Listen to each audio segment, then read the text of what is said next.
NCT পরিচালনায় আবারও নাটকীয়তা। এখন সরাসরি নৌবাহিনী নয়, এটি চালানোর দায়িত্ব পাচ্ছে রাষ্ট্রায়ত্ত প্রতিষ্ঠান ড্রাই ডক। তাদের সাথেই চুক্তি করতে যাচ্ছে চট্টগ্রাম বন্দর। আজ এই চূড়ান্ত সিদ্ধান্তের কথা জানায় কর্তৃপক্ষ। ৭ জুলাই থেকে চট্টগ্রাম বন্দরের এনসিটি পরিচালনা নিয়ে ছিল ধোঁয়াশা আর জল্পনা কল্পনা। বুধবার নৌ পরিবহন উপদেষ্টা দূর করেন অস্পষ্টতা, জানান ৬ মাস বা তার বেশি সময়ের জন্য নৌবাহিনী পরিচালনা করবে এই টার্মিনাল। তবে বৃহস্পতিবার মন্ত্রণালয় জানায় সরাসরি নৌবাহিনী নয়, ডাইরেক্ট প্রকিউরমেন্ট মেথড বা ডিপিএমে চুক্তি হবে চট্টগ্রাম ড্রাই ডকের সাথে, যেটির পরিচালনায় রয়েছে নৌবাহিনী। এনসিটি পরিচালনার ব্যাপারে আমরা আজকে সরকারি সিদ্ধান্ত পেয়েছি। এটা চট্টগ্রাম ড্রাই ডক লিমিটেডের সাথে আমরা ডিপিএম করব।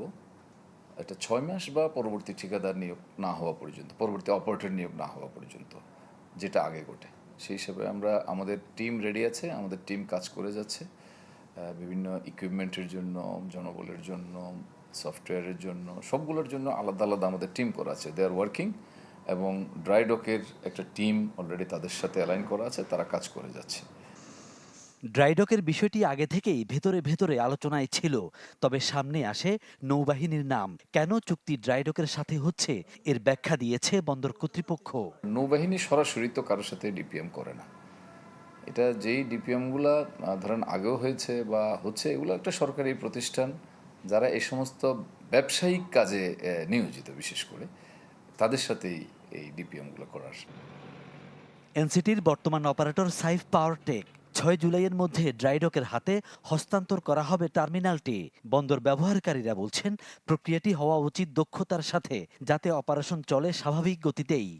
আমরা চাই আমাদের যে জাহাজের গড় টার্ন আউট টাইম সেটা যেন আগের চেয়ে আরও দ্রুত সম্পন্ন হয়। আমাদের আমদানি পণ্যজাত কন্টেনারগুলো যেন দ্রুত সংরক্ষণ করে, রপ্তানিজাত পণ্য কন্টেনারগুলো যেন জাহাজীকরণ করে দ্রুত জাহাজকে যেন ট্যাগ করার যে সকল আনুষ্ঠানিকতা আছে, যে সকল ব্যবস্থাপনাগুলো আছে, সেগুলোকে যেন সুষ্ঠুভাবে পরিচালনা করার।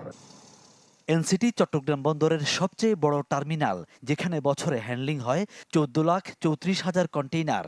৬ মাস পর এটির পরিচালনার ভার দেওয়ার কথা সংযুক্ত আরব আমিরাতের ডিপি ওয়ার্ল্ডের হাতে। ফখরুল ইসলাম, চ্যানেল 24, চট্টগ্রাম।